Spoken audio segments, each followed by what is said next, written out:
Bonjour les strates de pub, on se retrouve encore une fois pour parler des choses sérieuses, l'ultime chose sérieuse de votre formation, c'est-à-dire le grand oral de certification. Donc bien sûr, je vous encourage à reconsulter la grille d'évaluation ESP qui est sur votre drive. Dans la partie certification, j'ai déposé la grille d'évaluation de ESP, du bilan de compétences écrit, mais aussi de l'oral.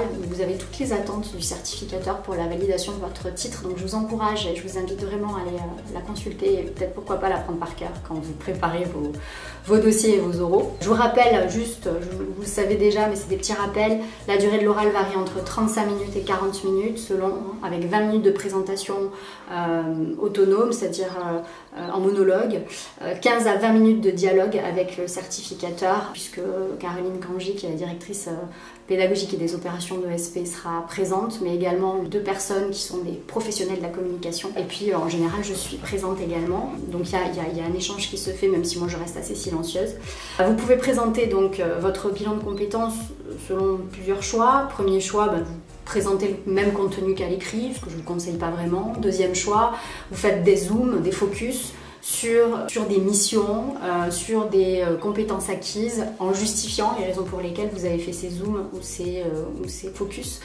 Toujours justifier vos choix. Et puis faites des ouvertures sur les métiers, sur la situation qu'on vit aujourd'hui, sur des études complémentaires, sur vos projets à l'avenir, etc. Mais faites des ouvertures, soyez open, vous êtes des coms, des pubs, on attend ça de vous.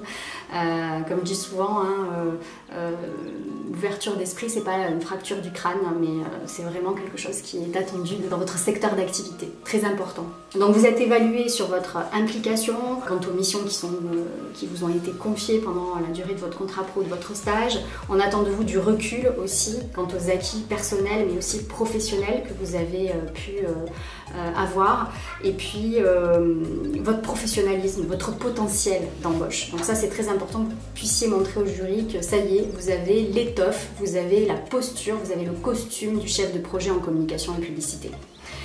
Donc votre support de présentation, comme je vous le disais dans une précédente vidéo, est extrêmement important, c'est-à-dire PowerPoint, Prési, ce que vous voulez, ce que vous présentez à l'oral avec vous est très important. Il faut vraiment choisir un support de présentation qui soit dynamique et qui soit créatif, etc.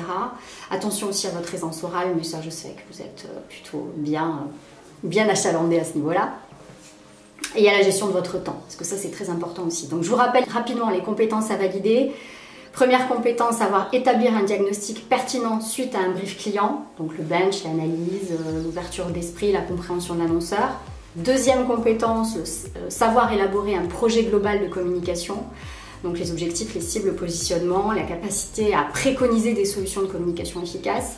Et puis troisième compétence très importante, la mise en œuvre d'actions de pilotage, donc élaborer et gérer un planning, etc. Voilà. Donc j'espère que ce petit rappel du grand oral vous sera bénéfique dans votre préparation. On reste à votre écoute, les entraînements ne seront pas annulés, il y en aura pour vous aider même à distance à travailler sur votre oralité et sur vos supports de présentation. Et puis on reste toujours à votre disposition pour toute autre question bien évidemment. Au revoir les strates de pub, à très bientôt et bon courage.